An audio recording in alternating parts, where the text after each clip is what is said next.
السلام عليكم، نتمنى تكونوا بخير وعلى خير. غنوجد معكم واحد الشلاضه كتجي رائعه بزاف. كناخذوا البطاطا كنسلقوها وكنقشروها ونخليوها تبرد. شويه ديال اللوبيا حتى هي كنسلقوها في الماء، ما نخليوهاش طيب بزاف، غير شويه صافي. من بعد ما كنصفيها مني كتسلق ليا كنديرها في الماء بارد مباشره. ودائما ملي نبغيو نسلقوا شي حاجه نديروا معها شويه المليحه، ما نساوهاش باش كتبنن لينا الخضره ديالنا. صافي هنا غنخلي البطاطا ديالي واللوبيا يبردوا. صافي هنايا من بعد ما بردوا كنقطعوهم هكا طريفات صغار، قطعوهم كما بغيتو نتوما الشلاضه ديالكم تحكموا فيها.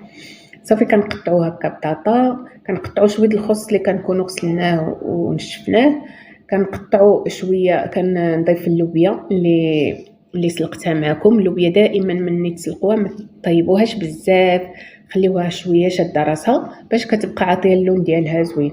هنا عندي شويه ديال المخللات. بالنسبه للمخللات الا ما كنتوش بغيتوهم ما ديروهمش، تقدروا ديروا بلاصتهم الخيار اولا الفقوس. انا عندي هنا شويه الفقوس وشويه البصله مخللين درتهم.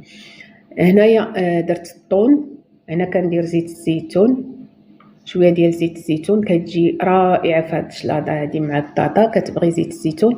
هنايا كندير شويه ديال الملحه صافي، وغادي نضيف شويه ديال البزار، واحد شويه ديال البزار، غير شويه ما نكثروش بزاف، وشويه ديال الكمون. كيجي رائع بزاف الكمون مع هاد الشلاضه هذه، كيجي رائع بزاف. صافي كنحركوا الشلاضه ديالنا هكا، كنخلطوها حتى كتندمج دوك التوابل مع الخضر وكتشربهم مزيان.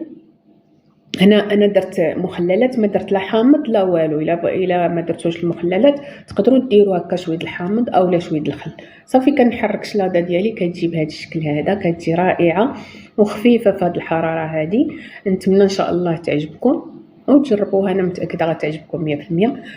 الى عجبكم الفيديو ما تنسونيش بلي لايك والبارطاج مع العائله والاصدقاء. مع السلامه.